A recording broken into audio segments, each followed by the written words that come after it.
अस्सलाम वालेकुम। एक डायग्राम पहले से बना के रखिए आपके लिए ताकि हम एक क्विकली रिवाइज कर सकें आइजा 240 फ्रॉड को। देखिए जब फ्रॉड का वर्ड हमारे सामने आता है ना तो कुछ सवाल हमारे सामने आ जाते हैं। पहला सवाल हमारे जहन में ये आता है कि भाई ये फ्रॉड जिम्मेदारी है किसकी, ये मैनेजमेंट की जिम्मेदारी है कि ऑडिटर की जिम्मेदारी है।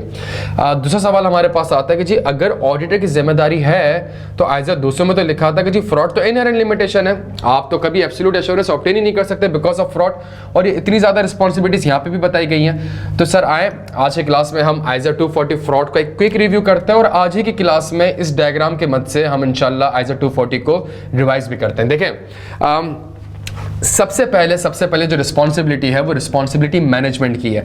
मैनेजमेंट की प्राइमरीली रिस्पॉन्सिबिलिटी है कि उसने इंटरनल कंट्रोल को डिजाइन करना है और इंप्लीमेंट करना है और एक culture of honesty and integrity को प्रमोट करना है और फ्रॉड के प्रिवेंशन के ऊपर एम्फेसाइज करना है। ये तीन जिम्मेदारियां हैं मैनेजमेंट की। अब मैनेजमेंट का ये काम है, पहले मैनेजमेंट की जिम्मेदारी है, फिर उसके बाद ऑडिटर की जिम्मेदारी है। ऑडिटर की जिम्मेदारी क्या है? ऑडिटर की जिम्मेदारी है कि आपने प्रोफेशनल स्केप्टिसिज्म मेंटेन करना है। आइजा 200 में थोड़ा सा प्रोफेशनल स्केप्टिसिज्म की डेफिनेशन को रिकॉल करें कि जी एक critical assessment of audit evidence होता है, एक क्वेश्चनिंग माइंड होता है, इससे ऑडिटर फ्रॉड को आइडेंटिफाई कर सकता है। तो जो फ्रॉड की जिम्मेदारी है भाई तो प्रोफेशनल स्केप्टिसिज्म भी मेंटेन करना है। प्रोफेशनल स्केप्टिसिज्म मेंटेन करते हुए आपने कभी भी मैनेजमेंट की साइड में नहीं होना है। क्या मतलब इसका? मैनेजमेंट जितनी ही ऑनेस्ट क्यों ना हो, जितनी ही इंटेग्रिटी क्यों ना हो उसकी, आप पिछले 10 साल से ऑडिट क्यों ना कर रहे हो, मैनेजमेंट जितनी ही कोऑपरेटिव क्यों ना हो, कुछ भी हो जाए प्यारे बच्चों, आपने कभी भी आपने हमेशा प्रोफेशनल स्केप्टिसिज्म करना है बिकॉज हालात चेंज हो सकता है, मैनेजमेंट कंट्रोल्स को ओवरराइड कर सकती है। दूसरी बड़ी अहम जिम्मेदारी है, जब मैनेजमेंट फ्रॉड करती है मिलजुल के करती है, साथ बैठ के एक प्रॉपर्ली प्लान करती है, कॉलिजन्स वगैरह हो रहे होते हैं, तो आपकी भी जिम्मेदारी है प्यारे बच्चों कि आपने भी एंगेजमेंट टीम डिस्कशन करनी है और उस डिस्कशन का पर्पस ये होगा कि यार आपको क्या लगता है एंगेजमेंट पार्टनर की एक्सपर्टीज, आपकी इस क्लाइंट की एक्सपर्टीज, आपको क्या लगता है कहाँ पे फ्रॉड हो सकता है। तीसरी सबसे इंपॉर्टेंट चीज फ्रॉड के ऊपर आपने रिस्क को आइडेंटिफाई करना। ये जो हमारे पास तीन जिम्मेदारियां, ये बड़ी अहम जिम्मेदारियां हमारे पास, ये बेसिकली आपकी प्लानिंग, परफॉर्मेंस एंड रिपोर्टिंग ही तो है। आपने फ्रॉड के ऊपर रिस्क आइडेंटिफाई करना है, फिर उसके अगेंस्ट आपने प्रोसीजर्स परफॉर्म करना है और फिर आपने रिस्पॉन्ड करना है। जब आप रिस्पॉन्ड, ये सारी जिम्मेदारियां करने के बावजूद स्टैंडर्ड कहता है कि there are certain inherent limitation, कि ये सारा काम करने के बावजूद आप शायद फ्रॉड को डिटेक्ट ना कर सकें। प्रिवेंशन आपकी जिम्मेदारी नहीं है, आप शायद फ्रॉड को डिटेक्ट ना कर सकें। क्यों डिटेक्ट ना कर सकें भाई? बिकॉज फ्रॉड प्रॉपर्ली प्लान्ड होता है, सीनियर मैनेजमेंट इन्वॉल्व होती है, जितनी ज्यादा सीनियर मैनेजमेंट इन्वॉल्व होती है उतना आपके लिए फ्रॉड को डिटेक्ट करना मुश्किल हो जाता है। प्लस आपको ऐसा लगता है एक बंदे का काम दूसरा बंदा रिव्यू कर रहा है, ये दो अलग बंदे हैं, सेग्रीगेशन ऑफ ड्यूटीज है, दोनों बंदे आपस में मिले हुए हैं, कॉल्यूजन हो सकती है, आपके लिए फ्रॉड को डिटेक्ट करना मुश्किल हो जाएगा। सर आए पहला ऑब्जेक्टिव स्टैंडर्ड का जो कि बड़ा इंपॉर्टेंट है, फ्रॉड के ऊपर रिस्क आइडेंटिफाई करना है और असेस करना है। सर अगर मुझे फ्रॉड के ऊपर रिस्क आइडेंटिफाई करना है और असेस करना है तो सर आए 315 को रिकॉल करते हैं कि मुझे रिस्क असेसमेंट प्रोसीजर्स परफॉर्म करने पड़ेंगे। सर मेरे पास रिस्क असेसमेंट प्रोसीजर्स क्या है?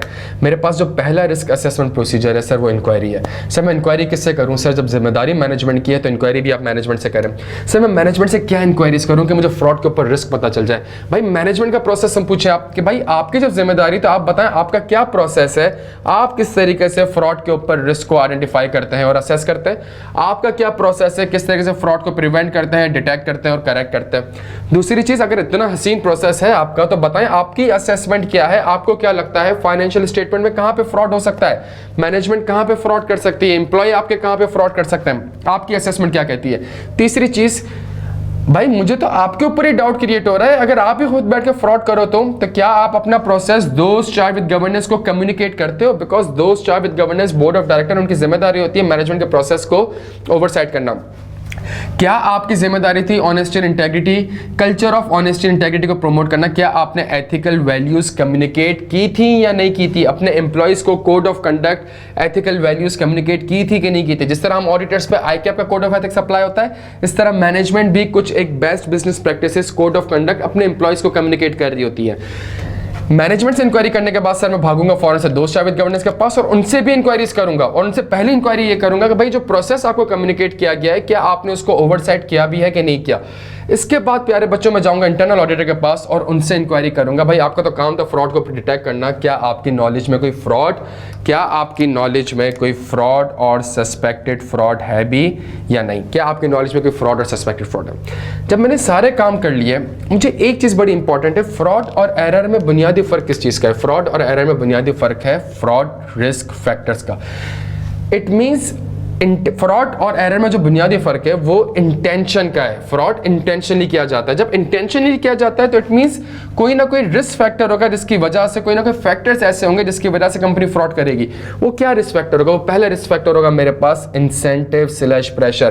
क्यों कंपनी रेवेन्यू को बढ़ाना चाह रही है, क्यों कंपनी अपने प्रॉफिट्स को बढ़ाना चाह रही है, क्यों कंपनी अपने एसेट्स को बढ़ाना चाह रही है, क्यों कंपनी अपने टोटल एसेट्स को बढ़ाना चाह रही है, क्यों कंपनी अपने करंट एसेट्स को करंट लायबिलिटी से ज्यादा दिखाने की कोशिश कर रही है, क्यों कंपनी अपने रिजर्व ज्यादा दिखाने की कोशिश कर रही है। द रीजन इज मार्केट में एक न्यू कॉम्पिटिटर आ गया। जब न्यू कॉम्पिटिटर आएगा आपके रेवेन्यू डिक्लाइन होना स्टार्ट हो जाएंगे। अगर आपके रेवेन्यू डिक्लाइन होना स्टार्ट हो गए तो आपके प्रॉफिट्स डिक्लाइन हो जाएंगे। जब प्रॉफिट डिक्लाइन हो जाएंगे आपकी total net shareholder equity कम हो जाएगी, आपके शेयर्स की शेयर प्राइस कम हो जाएगी, कंपनी की वैल्यूज कम हो जाएंगी, कंपनी के वर्थ कम हो जाएगी। Therefore, there is an incentive और प्रेशर के कंपनी फाइनेंशियल स्टेटमेंट में कोई फ्रॉड कर सकती है। आप जो प्रोडक्ट सेल कर रहे हैं, कॉम्पिटिटर ने कोई न्यू टेक्नोलॉजी इंपोज कर दी, जहां न्यू टेक्नोलॉजी आ गई आपको लगता है कि यार अब उसकी वजह से मेरे रेवेन्यूज कम हो जाएंगे, मेरे रेवेन्यू कम हो जाएंगे, मेरे शेयर होल्डर्स भाग जाएंगे, शेयर होल्डर्स उसके शेयर्स खरीद लेंगे, बैंक मुझे कल को लोन नहीं देगा, मेरी परफॉर्मेंस कम हो जाएगी। आप जानबूझ के अपने नंबर्स को ओवरस्टेट करेंगे। Change in customer demand, CD represent change in customer demand. Customer की डिमांड चेंज हो गई। पहले कस्टमर आपके प्रोडक्ट खरीद रहे होते थे, पहले कस्टमर वो कोडेक वगैरह के कैमरास खरीद रहे होता था, अब वो स्मार्टफोन और मोबाइल फोन ही खरीद रहे होते हैं। कस्टमर की डिमांड चेंज हो गई, आपके ऊपर एक प्रेशर होगा रेवेन्यू और प्रॉफिट को ओवरस्टेट करने का। सबसे अहम एग्जांपल बैंक लोन। अगर आपने बैंक से लोन लिया हुआ है तो इससे होगा क्या? बैंक से लोन लेने से बैंक जब भी आपको लोन देता है कुछ कंडीशंस लगाता है जिसको कोवेनेंट्स कहता है। वो कंडीशंस क्या होती हैं? वो कंडीशंस ये होती हैं कि भाई देखें, अगर आपकी करंट लायबिलिटीज करंट एसेट से एक्सीड कर गई ना, मैं आपसे सारा का सारा पैसा इमीडिएटली मांग लूंगा। अगर आपके cash flows from operating activities negative हो गए ना, मैं सारा का सारा पैसा आपसे मांग लूंगा। अगर आपके लॉसेस आ गए या आपके सफिशिएंट प्रॉफिट्स अर्न नहीं करे आपने, मैं आपसे सारा का सारा पैसा मांग लूंगा। अब आप सोचें, अगर एक फाइनेंशियल स्टेटमेंट 28 दिसंबर को करंट लायबिलिटीज करंट एसेट से ज़्यादा आ रही है, मैनेजमेंट के ऊपर एक प्रेशर है कि वो जानबूझ के अपने करंट एसेट को ओवरस्टेट करे, करंट लायबिलिटीज को कम से कम रिकॉर्ड करे। क्यों? ताकि उसको बैंक को सारा का सारा पैसा इमीडिएटली ना देना पड़े। ये इसका इंसेंटिव भी है और ये उसके लिए प्रेशर भी है। बैंक से मुझे मजीद लोन लेने के लिए जाना है, अगर मुझे बैंक से मजीद लोन लेने के लिए जाना है प्यारे बच्चों, तो मैं लॉसेस दिखा के और नेगेटिव इक्विटी दिखा के और करंट लायबिलिटीज एक्सीड कर रही है करंट एसेट से, मैं ये सब दिखा के लोन ऑब्टेन नहीं कर सकता। दोस्त जावेद गवर्नेंस कहते हैं कि भाई अगर इस साल का प्रॉफिट बिफोर टैक्स 100 रुपए आ गया तो सीनियर मैनेजमेंट और एम्प्लॉयज को 10 रुपए का बोनस दिया जाएगा। अब जब 10 रुपए का बोनस दिया जाएगा तो इट मीन्स एक इंसेंटिव और प्रेशर है कि मैं प्रॉफिट किसी ना किसी तरीके से 100 रुपए पे लेकर आऊं ताकि मुझे 10 रुपए का एक बेनिफिट मिल जाए। ये incentive of pressure is basically the intention, ये आपके इंटेंशन को ट्रिगर करती है। अगली चीज जो सबसे इंपॉर्टेंट है प्यारे बच्चों वो है अपॉर्चुनिटी। वो है अपॉर्चुनिटी। अब आप बैठ के क्या ढूंढोगे? अब मैनेजमेंट बैठ के अपॉर्चुनिटी को ढूंढेगी कि क्या मैं किस तरीके से, मेरी नीयत है फ्रॉड करने की, नीयत क्यों है? बिकॉज फायदा भी है या प्रेशर भी है। और अपॉर्चुनिटी क्या है? अपॉर्चुनिटी ये जितनी ज्यादा कंपनी की रिलेटेड पार्टीज होंगी उतना ज्यादा कंपनी फ्रॉड करेगी। मेरी एक चीज, मुझे प्रॉफिट ज्यादा दिखाना है, मैं 100 रुपए की चीज 10 लाख की बेच दूंगा अपनी सब्सिडरी को। मुझे ज्यादा प्रॉफिट दिखाने, मैं एस्टिमेट्स को चेंज कर दूंगा, मैं यूजफुल लाइफ को 10 साल से 20 साल कर दूंगा। मैं प्रोविजन फॉर वारंटी में जो मेरी 5% ऑफ प्रोविजन में रिकॉर्ड करता था मैं उसको 2.5% या 2% पे लेके आ जाऊंगा।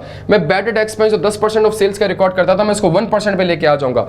मैनेजमेंट अपॉर्चुनिटी कब होगी? जब उसके फाइनेंशियल स्टेटमेंट में एस्टिमेट्स इन्वॉल्व होते हैं और वो एस्टिमेट्स चेंज करके कर सकती है, या इंटरनल कंट्रोल ही इनफेक्टिव है जिसकी वजह से मैनेजमेंट के पास अपॉर्चुनिटी के वो बड़े आराम से फ्रॉड कर सकती है। तीसरा रिस्क फैक्टर बड़ा इंपॉर्टेंट है, that is attitude and rationalisation. देखें, during the course of the audit जब आप मैनेजमेंट से इंटरेक्ट करते हो, उनसे बातें करते हो, इंक्वायरीज करते हो, डिस्कशन करते हो अकाउंटिंग्स को, एस्टिमेट्स को, उस एटीट्यूड से भी आपको ऐसा लग सकता है यार कि मैनेजमेंट जो है ना, मैनेजमेंट यहाँ पे एक मैनेजमेंट का एटीट्यूड इस चीज की अलामत है कि यहाँ पे एक फ्रॉड का रिस्क हो सकता है। फॉर एग्जाम्पल एक इंटरनल कंट्रोल है, डेफिशिएंसी है, एक इंटरनल कंट्रोल की डेफिशिएंसी, आपने मैनेजमेंट को बोला हुआ यार इंटरनल कंट्रोल में डेफिशिएंसी है, कोई बंदा ही नहीं है यहाँ पे देखने को। और बहुत टाइम गुजर गया, उसके बावजूद मैनेजमेंट उस इंटरनल कंट्रोल को ठीक नहीं कर रही।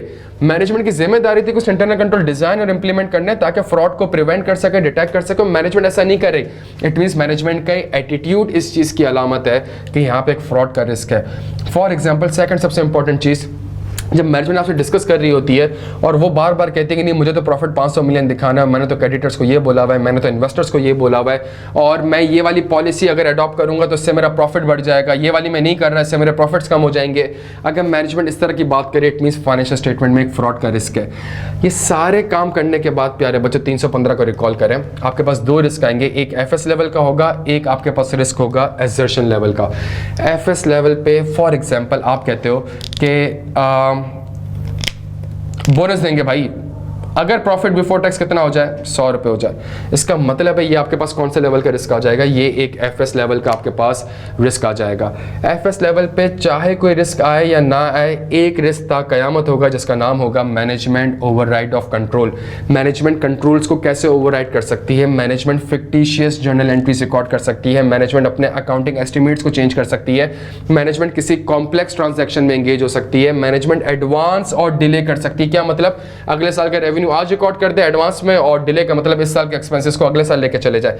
या मैनेजमेंट ऑडिटर से कोई फैक्ट छुपाए, कंसील करे, उसको डिस्क्लोज ना करे। क्या मतलब? कंपनी केस हार चुकी है लेकिन आपको नहीं बता रही। क्यों नहीं बता रही? बिकॉज पता है कि जब आपको बताएंगे तो आप कहेंगे भाई आप केस हार चुके हो, फाइनेंशियल स्टेटमेंट में एक प्रोविजन रिकॉर्ड करो।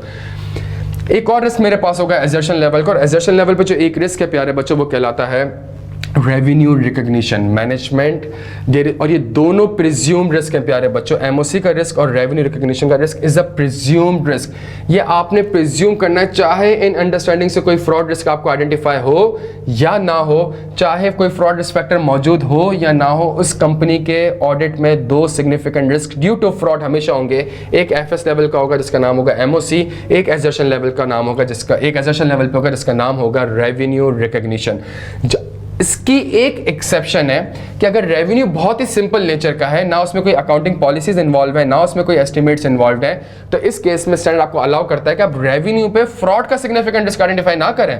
हाँ, लेकिन 315 के हिसाब से रेवेन्यू के ऊपर अकरेंस, कंप्लेंट्स, इसके आप ऑडिट रिस्क आइडेंटिफाई कर सकते हैं। जब मैंने ये रिस्क आइडेंटिफाई कर लिए प्यारे बच्चों, अगला काम है ऑडिट प्रोसीजर्स। जब मैं प्रोसीजर्स परफॉर्म करूंगा तो मेरे पास सबसे पहला प्रोसीजर एफएस लेवल के लिए जो मेरे पास सबसे पहला प्रोसीजर होगा वो होगा कि मैं एंगेजमेंट टीम ऐसी भेजूं जिसके पास sufficient level of knowledge and expertise होनी चाहिए। देखिए एफएस लेवल पर रिस्क कहीं भी मौजूद है तो आपको टीम ऐसी भेजनी है जिसके पास sufficient level of knowledge and expertise हो। दूसरी चीज, आपने अकाउंटिंग पॉलिसीज को इवेलुएट करना है कि क्या accounting policy relevant and reliable information provide कर रही है। तीसरी चीज, आपने अपने nature, timing and extent of audit procedures में इनकॉर्पोरेट करना है एलिमेंट ऑफ अनप्रेडिक्टेबिलिटी को। सर क्या मतलब एलिमेंट ऑफ अनप्रेडिक्टेबिलिटी? सर पिछले साल आप 4 वेयर हाउस सेलेक्ट करते थे, मैनेजमेंट को पता है, मैनेजमेंट प्रिडिक्ट कर चुकी है कि यार ये 4 वेयर हाउस ही सेलेक्ट करता है, तो यहाँ पे कुछ दो नंबरिंग नहीं करनी, बाकी जो 40 वेयर हाउस है वहां पे ओवरस्टेट कर दो इन्वेंट्री को। आपने एलिमेंट ऑफ अनप्रेडिक्टेबिलिटी इनकॉर्पोरेट करनी है। आपने ये कहना है कि आपने 4 वेयर हाउस के अलावा भी कोई वेयर हाउस सेलेक्ट करना है। लेट से आप पहले अनाउंस करके जाते थे मैनेजमेंट को कि भाई मैं इन 4 वेयर हाउस में जाऊंगा, आप अनाउंस ना करें, आप एक सरप्राइज विजिट कर दें। बैंक्स वगैरह के ऑडिट में अक्सर ऑडिटर्स ब्रांचेस में पहुंच जाते हैं, किसी भी ब्रांच में पहुंच जाते हैं, मैनेजमेंट का अनाउंस नहीं करते, वहां पे सरप्राइज कैश एक चेक काउंट कर लेते हैं। तो आप एलिमेंट ऑफ अनप्रेडिक्टेबिलिटी को इनकॉर्पोरेट कर सकते हैं। जो आपका रिस्क एमओसी का है, और एमओसी का रिस्क है फिक्टिशियस जर्नल एंट्रीज। अगर management fictitious journal entries record कर सकती है प्यारे बच्चों, तो एज एन ऑडिटर आपने क्या करना होगा? आपने जर्नल एंट्रीज को टेस्ट करना होगा। क्या मतलब जर्नल एंट्रीज को? सर जर्नल एंट्रीज तो मैं रेवेन्यू में भी देखता हूं, परचेजेस में भी देखता हूं। नहीं सर, इन जर्नल एंट्रीज की कोई खास बात होगी। क्या खास बात होगी? ये वो जर्नल एंट्रीज होंगी जिसमें फ्रॉडुलेंट कैरेक्टरिस्टिक्स होंगी। क्या मतलब फ्रॉडुलेंट कैरेक्टरिस्टिक का? सर ये राउंड नंबर की एंट्री होगी, 500 मिलियन से रेवेन्यू रिकॉर्ड किया हुआ है, 400 मिलियन से फिक्स एसेट रिकॉर्ड किया हुआ है, 1 अरब रुपए से परचेसेस कम की हुई है। ये होल नंबर और राउंड नंबर की एंट्रीज होंगी।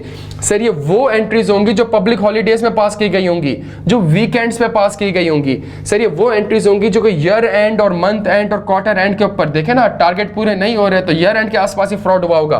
तो इन जर्नल एंट्रीज की कैरेक्टरिस्टिक ऐसी है कि वो ईयर एंड और मंथ एंड के पास की होगी। और इसके अलावा सर ये वो एंट्री होगी जो कि फिक्टिशियस है, तो लिखा हुआ थोड़ी होगा सेल्स टू कस्टमर है, इसके अंदर तो कोई डिस्क्रिप्शन ही नहीं लिखी हुई आ रही होगी, या डिस्क्रिप्शन में लिखा हुआ आ रहा होगा on the recommendation of CFO, because management ने कंट्रोल्स को ओवरराइड किए। सर अगर आपका दूसरा टेक्निक अकाउंटिंग एस्टिमेट चेंज, अगर मैनेजमेंट अकाउंटिंग एस्टिमेट्स को चेंज कर सकती है, सर आप एज एन ऑडिटर ये चेक कर लें कि क्या एजम्पशंस रीजनेबल है कि नहीं है। एज एन ऑडिटर आप ये चेक कर लें कि क्या एजम्पशन रीजनेबल है। तीसरी, अगर मैनेजमेंट किसी कॉम्प्लेक्स ट्रांजैक्शन में एंगेज हो सकती है प्यारे बच्चों, तो आपकी जिम्मेदारी है कि आप बिजनेस रैशनल को इवेल्युएट करें कि उसका बिजनेस रैशनल क्या कहता है। मेरे प्यारे बच्चों, जब आप ये ऑडिट प्रोसीजर्स परफॉर्म करेंगे, कोई ना कोई मिस स्टेटमेंट आइडेंटिफाई होगी। फॉर एग्जांपल, आपने कहा कि भाई ये 500 मिलियन का जो रेवेन्यू रिकॉर्ड कर रहा है, मुझे इसके सपोर्टिंग डॉक्यूमेंट दो। मैनेजमेंट कहती है इसके सपोर्टिंग डॉक्यूमेंट नहीं है, ये सेल्स अकर्ड ही नहीं हुई है। इसका मतलब ये मिस स्टेटमेंट है। जब सेल्स अकर्ड ही नहीं हुई है तो आपने रेवेन्यू कैसे रिकॉर्ड कर लिया? सर दो चीज़ें हो सकती हैं, या तो गलती होगी या मैनेजमेंट ने जानबूझ के किया होगा। सर चूंकि इंटेंशन है और उसको वेरीफाई करना मुश्किल होता है, तो स्टैंडर्ड ने कहा है कि यार आप सर्कमस्टांसेस को देखें, क्या ये इंडिकेट करता है पॉसिबिलिटी ऑफ फ्रॉड को। क्या मतलब सर ये जो जर्नल एंट्री पास की गई है, रेवेन्यू क्रेडिट रिसीवेबल डेबिट, क्या किसी ने ऑथराइज किया है इसको? पहली चीज। सर क्या ये अनसपोर्टेड है? यस सर अनसपोर्टेड है। सर क्या ये लास्ट मिनट, क्या सर ये जर्नल एंट्री 29 दिसंबर 30 दिसंबर की है? Yes sir. सर आपने कस्टमर को कंफर्मेशन भेजी, कस्टमर ने रिप्लाई किया, दोनों डिफरेंसेस आ रहे हैं, आप कुछ और कह रहे हैं, कस्टमर कुछ और कह रहे हैं, आप मैनेजमेंट को कहते हो भाई रिकंसाइल कराओ, मैनेजमेंट यूएनआर अनरिकंसाइल्ड, मैनेजमेंट उसको रिकंसाइल नहीं करवा पा रही। इसका कहता है अगर इनमें से कोई चीज मौजूद है प्यारे बच्चों, that indicates the possibility of fraud. अगर पॉसिबिलिटी ऑफ फ्रॉड आ गया प्यारे बच्चों, एज एन ऑडिटर आपने अब क्या करना पड़ेगा? अब आपने 240 के हिसाब से रिस्पॉन्ड करना पड़ेगा। मिस स्टेटमेंट आपने रेवेन्यू में आइडेंटिफाई करी है, अदर एस्पेक्ट ऑफ ऑडिट आपने रिसीवेबल को भी देखना होगा कि रिसीवेबल को भी मिस स्टेट किया होगा मैनेजमेंट ने रिसीवेबल में भी कुछ फ्रॉडुलेंट फाइनेंशियल रिपोर्टिंग की होगी। आप अदर एस्पेक्ट ऑफ ऑडिट देखेंगे, अगर तो सीनियर मैनेजमेंट इन्वॉल्व है प्यारे बच्चों, अगर तो सीनियर मैनेजमेंट इन्वॉल्व है और भले ही इमटेरियल है, ये रेवेन्यू 100 रुपए का था, 100 रुपए का था, आपकी मटेरियल 1 अरब रुपए की है, भले ही इमटेरियल है, स्टैंडर्ड कहता है जी मैनेजमेंट की इंटेग्रिटी पे डाउट क्रिएट हो गया है, मैनेजमेंट की इंटेग्रिटी पे डाउट क्रिएट हो गया है। चूंकि मैनेजमेंट की इंटेग्रिटी पे डाउट क्रिएट हो गया, स्टैंडर्ड कहता है अबे मैनेजमेंट से ही तो इंक्वायरीज करके सारे रिस्क आइडेंटिफाई कर रहे थे, तो ये तो रिस्क ही गलत निकले तुम्हारे सारे। अपने रिस्क असेसमेंट को रिवाइज करो, अपने रिस्क असेसमेंट ऑन फ्रॉड को रिवाइज करो। जब रिस्क असेसमेंट ही चेंज हो जाएगी तो इट मींस उसके अगेंस्ट जो मेरे ऑडिट प्रोसीजर्स हैं वो भी चेंज हो जाएंगे। Nature, time, extent of further audit procedure उसको डिटरमाइन करो। और फिर स्टैंडर्ड कहता है यार ये तो वो मैनेजमेंट है जिसने तुम्हें पीपी के ऊपर भी एविडेंस दिए थे, ये तो वो मैनेजमेंट है जिसने तुम्हें सब्सिक्वेंट इवेंट के ऊपर रिटर्न रिप्रेजेंटेशन दी थी। जितने भी ऑडिट एविडेंस मिले हैं और जितने भी रिटर्न रिप्रेजेंटेशन मिले हैं उसकी भी रिलायबिलिटी पे डाउट क्रिएट हो गया, बिकॉज देने वाली मैनेजमेंट थी और उसकी इंटेग्रिटी पे डाउट है। इसलिए कहता है आप चाहें तो विड्रॉ कर दें, और जब आप विड्रॉ करेंगे तो आपको कम्युनिकेट करना पड़ेगा। कम्युनिकेट आप किसको करेंगे? कम्युनिकेट आप दोस्त चार्ज विद गवर्नेंस को करेंगे, या फिर आप कम्युनिकेट करेंगे रेगुलेटर को। आप दो साबित गवर्नेंस को कम्युनिकेट करेंगे। आपको दोस्त चार्ज विद गवर्नेंस के अलावा किसी और को कम्युनिकेट करना है कि नहीं करना? स्टैंडर्ड कहता है कॉन्फिडेंशियलिटी ब्रीच ना हो जाए, कल को तुम्हारे ऊपर कोई केस ना हो जाए, बेहतर है कि आप एक लीगल एडवाइस ले लें। प्यारे बच्चों, दिस इज आइजा 240 फ्रॉड। इसके अंदर आपको 315 की झलक भी दिखेगी, इसके अंदर आपको आइजा 500 की झलक भी दिखेगी। और वंस अ फ्रॉड और अ सस्पेक्टेड फ्रॉड आइडेंटिफाइड, ये सारे काम हमें वापस से करने पड़ेंगे। एक हम जबरदस्त काम करते हैं, चूंकि डायग्राम बनी हुई प्यारे बच्चों, हम क्विकली कुछ चीज़ों को रिवाइज कर लेते हैं। और हम यहाँ पे एक काम ये करते हैं कि हम कुछ पास्ट पेपर्स देख लेते हैं, और पास्ट पेपर्स को बड़ा स्ट्रक्चर्ड और सीक्वेंस वे में देखना है प्यारे बच्चों। पहला सवाल आपकी खिदमत में हाजिर है।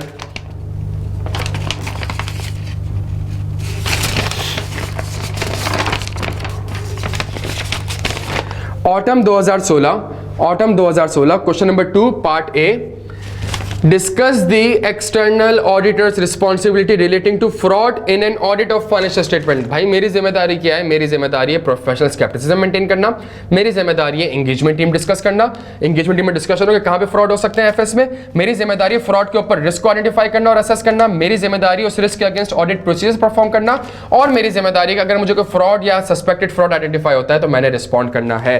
प्यारे बच्चों, ये हमारे पास पहला सवाल था। दूसरा सवाल जो हम परफॉर्म करने जा रहे हैं वो ये है, question number 3 part B, spring 2016, briefly state the audit procedures which may be perform to identify the risk of material misstatement due to fraud. Fraud के ऊपर अगर आपने रिस्क आइडेंटिफाई करना है तो बताएं क्या प्रोसेस परफॉर्म करेंगे। मैं मैनेजमेंट से इंक्वायरीज करूंगा, ये 4 किस्म की इंक्वायरीज करूंगा। मैं दोस्त चार्ज विद गवर्नेंस से इंक्वायरी करूंगा, मैं इंटरनल ऑडिटर से इंक्वायरी करूंगा, और मैं फ्रॉड रिस्क फैक्टर्स को कंसीडर करूंगा। प्यारे बच्चों, कुछ थ्योरी बेस्ड क्वेश्चन है, उसके बाद हम सिनेरियो बेस्ड क्वेश्चंस पे आते हैं।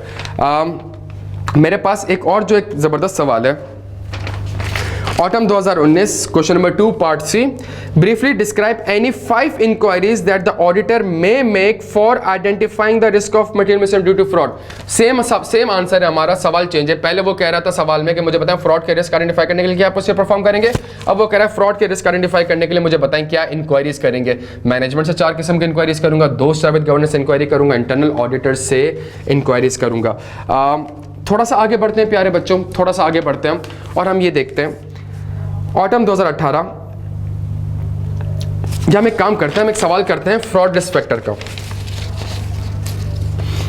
स्प्रिंग 2021 से हम स्टार्ट करते हैं। चलें, spring 2021, you are the audit senior on the audit of Nano Foodfare Limited for the year ended 31 March 2021. The company is in the business of making a wide variety of footwear products. Your review of the last year working papers and initial meeting with the NFL management have revealed the following. Due to a high influx of low price Chinese product in the local market, the company has been experiencing a decline in customer demand. सवाल की requirement है, briefly discuss the possible fraud risk factor. सवाल में लिखा हुआ है decline in customer demand. क्यों? Because of Chinese product, because of Chinese product and high degree of competition. प्यारे बच्चों, सवाल से मैंने ये रिस्क फैक्टर उठाए, मैं कहूंगा इसकी वजह से देयरफॉर ये मेरा रिस्क फैक्टर है, इसकी वजह से therefore there is a risk of fraud because management may have an incentive / pressure to commit the fraudulent financial reporting. आपने सवाल से रिस्क फैक्टर हाईलाइट करना है, रिस्क फैक्टर को किसी ना किसी रिस्क फैक्टर से लिंक करना है, आपका एक अच्छा आंसर ड्राफ्ट हो जाएगा। मैं थोड़ा सा और आगे बढ़ता हूं। The sales manager have been given the aggressive sales target. The sales manager have been given the aggressive sales target. चूंकि अग्रेसिव सेल्स टारगेट दिए गए हैं तो इट मीन सेल्स डिपार्टमेंट के ऊपर एक इंसेंटिव और प्रेशर होगा। आपने सवाल से रिस्क फैक्टर आइडेंटिफाई किया, कॉपी किया, आपने कहा इसकी वजह से, तभी मैं अपने आंसर में वर्ड यूज करता हूं देयरफॉर, इसकी वजह से there is a risk of fraud because management may have an incentive / pressure to commit the fraudulent financial reporting. All the management and the policy decisions such as human resource, accounting estimates and the procurements are taken by the CEO himself. सारे के सारे decision कौन लेता है? CEO लेता है। It means internal controls ही नहीं है, इट मीन्स इंटरनल कंट्रोल नहीं है, तो CEO has an opportunity due to ineffective internal control, therefore there's a risk of fraud because CEO has a opportunity to commit the fraudulent financial reporting. देखें एक word लिखा हुआ आ रहा है, CEO सारे डिसीजन लेता है including अकाउंटिंग एस्टिमेट्स। चूंकि इसका मतलब है एफएस में क्या इन्वॉल्व हो रहा है? Accounting estimate. Therefore management has an opportunity और the CEO has an opportunity to commit the fraudulent financial reporting. ये जितनी चीजें मैंने लिखी हैं प्यारे बच्चों, ये सवाल से लिखी हैं, इस हर चीज को मैंने कनेक्ट कर दिया कि रिस्क फैक्टर है तो इसका मतलब है कोई ना कोई फ्रॉड का रिस्क होगा। आपके आंसर में फ्रॉड का वर्ड लाजमी आना चाहिए बिकॉज आप 240 पढ़ रहे हैं, there is a risk of fraud because management और सीईओ और the board of director may have an किसी ना किसी रिस्क फैक्टर से आपने उसको कनेक्ट करना है। ये हमारे पास एक सवाल है प्यारे बच्चों, बड़ा जबरदस्त सवाल था। हम एक और सवाल देख लेते हैं। Spring 2022, your firm is the external auditor of Avian Limited, a listed company for the year ending 31 March 2020. The company is engaged in the business of construction and selling of construction material. During the planning stage, the audit team has noted the following team by your consideration. मैं requirement पढ़ लूँ आपके सामने, briefly discuss the possible fraud risk factor from the above scenario. Your firm, the company's CEO aggressively follows up with the departmental head for meeting the financial targets. Again आप सवाल check कर लें, change है लेकिन वही वाली बात है, पहले सेल्स टारगेट लिखा था, अब फाइनेंशियल टारगेट्स का वर्ड यूज हो रहा है, मैं इसको वापस से नहीं लिख रहा, यही चीज उसने वापस से मुझे लिख के दे दी है। Financial targets, the performance of the, it means अगर उसको टारगेट्स दिए गए हैं, तो it means therefore there is a risk of fraud because management may have an incentive / pressure to commit fraudulent financial reporting. There is an internal audit division and it reports directly to the CEO. मैं इसके आगे लिख देता हूँ सवाल को complete करने के लिए। एक इंटरनल ऑडिट डिपार्टमेंट है और वो किसको? किसको रिपोर्ट करता है? इंटरनल ऑडिट डिपार्टमेंट किसको रिपोर्ट करता है? इंटरनल ऑडिट डिपार्टमेंट सीईओ को रिपोर्ट करता है। इसका मतलब है अगर सीईओ ही बैठ के फ्रॉड कर रहा होगा और उसकी इंटरनल ऑडिट की जिम्मेदारी को उसको डिटेक्ट करे तो वो सीईओ को कैसे रिपोर्ट कर सकता है? ये तो कंट्रोल ही इनइफेक्टिव है, यहाँ तो इंटरनल कंट्रोल की मॉनिटरिंग ही नहीं हो रही। इसका मतलब है सीईओ के पास एक अपॉर्चुनिटी है कि वो फ्रॉड कर सकता है। हम अगले पेज पे आते हैं। The company is facing difficulties in fulfilling its contract for the supply of building blocks due to a sudden rise in the cost of raw material. However, no provision has been made in the financial statement. एक बड़ी जबरदस्त चीज लिखी है, the company is facing difficulties for the supply of due to sudden rise in the cost of raw material.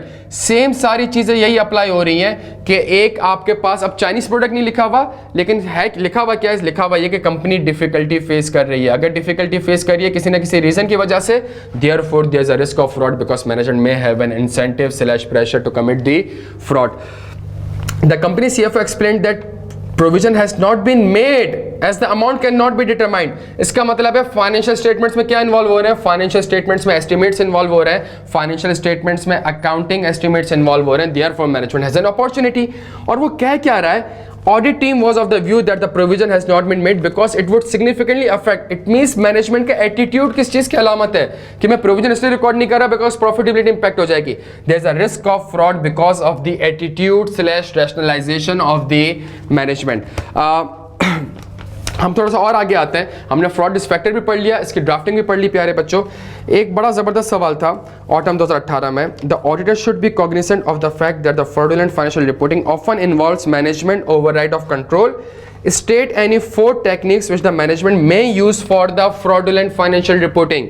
कोई भी 4 technique बता दें। पहली technique, management fictitious journal entries record कर सकती है। दूसरी टेक्निक, मैनेजमेंट अकाउंटिंग एस्टिमेट्स को चेंज कर सकती है। तीसरी टेक्निक, मैनेजमेंट कॉम्प्लेक्स ट्रांजैक्शन में एंगेज हो सकती है। चौथी टेक्निक, एडवांस और डिले। और पांचवी टेक्निक, कंसील। एक आसान सवाल था हमारे पास ये। हम थोड़ा सा और आगे चलते हैं प्यारे बच्चों, और इसमें हम एक सवाल देखते हैं कि एज एन ऑडिटर मुझे क्या ऑडिट प्रोसीजर्स परफॉर्म करने होते हैं। Spring 2018, Green Limited is a listed company engaged in the manufacturing of garments and apparels. During the audit planning meeting for the year ending 31 March 2018, the CFO has provided the following information. The company has GL was previously exporting all its production to the brand name of wearables. However, it has been facing the issue of decline. वही चीज़ें पहले जो लिखी गई थी अब भी लिखी गई है प्यारे बच्चों, बस एक चीज़ ऐड कर दी है। अब क्या हो रहा है भाई? डिक्लाइन इन एक्सपोर्ट हो रही है। डिक्लाइन इन एक्सपोर्ट हो रही है, इसका मतलब है there is a risk of fraud because management may have an incentive pressure. Accordingly it has made an agreement with the BL according to which the GL production would be sold to BL who would market them through BL retail outlets spread through Pakistan. A director of GL holds major shareholding in BL। प्यारे बच्चों, जिस company के through cell कर रहा हूँ वो company कौन है मेरी? वो कंपनी कौन है? वो कंपनी रिलेटेड पार्टी है। एक और मेरे पास फ्रॉड रिस्क आ गया। Therefore there is a risk of fraud because management has an opportunity to commit fraudulent financial reporting. ये हमने पार्ट 1 किया है प्यारे बच्चों। पार्ट 2 अगर हम पढ़ें, 2 of the director of the company holding 16% and 13% shares in the company have informed the board that they intend to sell their entire shareholding in the GL in order to concentrate on some of the other business. Director अपने shares बेचने जा रहा है। जब director अपने shares बेचने जा रहा है वो क्या चाहेगा? वो चाहेगा मुझे ज्यादा से ज्यादा पैसे मिले। ज्यादा से ज्यादा पैसे कब मिलेंगे? जब ज्यादा प्रॉफिट होगा, नेट एसेट होगा। There is an incentive/pressure to commit fraudulent financial reporting. मैं आपके साथ रिक्वायरमेंट पढ़ रहा हूँ। Part A, identify the fraud risk factor in the above scenario, कर लिया हमने। तीसरा सवाल क्या है?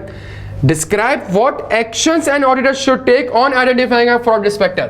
अगर आपने फ्रॉड रिस्क फैक्टर आइडेंटिफाई कर लिए प्यारे बच्चों, अगर आपने फ्रॉड रिस्क फैक्टर आइडेंटिफाई कर लिए, अब बताएं क्या एक्शंस लेंगे? इट मींस आपने रिस्क आइडेंटिफाई कर लिए। जब रिस्क आइडेंटिफाई कर लिए प्यारे बच्चों, मेरे पास मैं लिख सकता हूं कि मेरा ऑडिट एक्शन क्या होगा। मेरे ऑडिट प्रोसेस जो मैंने 6 प्रोसेस पढ़े, एंगेजमेंट ड्रीम, पॉलिसीज को इवेल्युएट करूंगा, अनप्रेडिक्टेबिलिटी इनकॉर्पोरेट करूंगा, जर्नल एंट्रीज को टेस्ट करूंगा, एजम्पशंस को चेक करूंगा रीजनेबल है, business rational of the transaction को इवेल्युएट करूंगा।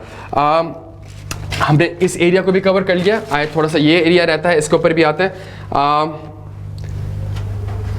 Question number 9, in each of the above situation identify with the justification whether it represents a risk of fraud. Due to tough competition in the market, the company has been unable to increase the price of its products since last 5 years.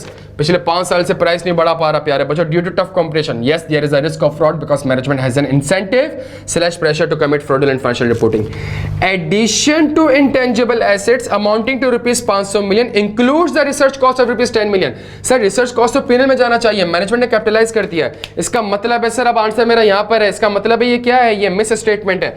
चूंकि ये miss statement है लिखा हुआ है which is duly supported by the invoices from supplier. Sir ये जो miss statement आपने identify करी है, सर ये मिस स्टेटमेंट है या तो एरर है या पॉसिबिलिटी ऑफ फ्रॉड है। सर क्या ये अनसपोर्टेड है? नहीं सर अनसपोर्टेड नहीं है। चूंकि ये अनसपोर्टेड नहीं है प्यारे बच्चों, duly supported by the invoice है, it means that does not indicates the possibility of fraud, hence it is an error प्यारे बच्चों। During the last 3 years, the CEO and the higher management has been earning handsome bonuses based on the profitability of the company. Sir यहाँ पे risk of fraud है because management ने एक incentive और pressure है। देखिए बड़ा ज़रूरी है, मुझे पता होना चाहिए कि मुझे कब आंसर यहाँ से लिखना है, कब यहाँ। अगर आप कोई प्रोसीजर परफॉर्म कर चुके हैं और कोई मिस स्टेटमेंट आइडेंटिफाई हो गई है, फिर आपका आंसर यहाँ से होगा, फिर रिस्क नहीं है, फिर सर्कमस्टांसेस जो इंडिकेट करता है पॉसिबिलिटी ऑफ फ्रॉड को। तो हमने कोई 7 से 8 सवाल प्यारे बच्चों देखे और एक बड़े लय में देखे इसको कि किस तरीके से रिस्पॉन्सिबिलिटीज़, फिर फ्रॉड रिस्क फैक्टर्स, फिर टेक्निक्स, फिर प्रोसीजर्स, फिर रिस्पॉन्ड, हमने इस तरीके से आंसर को देखा है। तो एक क्विक ये सब्स्टिट्यूट नहीं है जो हमने क्लासेस में पढ़ा है, 5 से 6 दिन हमने क्लासेस में फ्रॉड को पढ़ा है, वहाँ पे एक एक सवाल को बड़ा स्ट्रक्चर्ड वे में ड्राफ्ट किया है। ये एक क्विक रिवीजन है आप लोगों के लिए, ताकि पेपर से पहले अगर आप 25-30 मिनट की वीडियो देखें या अगर आपको जब रिवाइज करना हो आप ये वीडियो देखें और प्रॉपर्ली रिवाइज कर सके। थैंक यू सो मच प्यारे बच्चों, आई होप आप लोगों को वीडियो पसंद आई होगी। इंशाल्लाह मिलते हैं अगली क्लास में एक नई वीडियो के साथ। Thank you so much.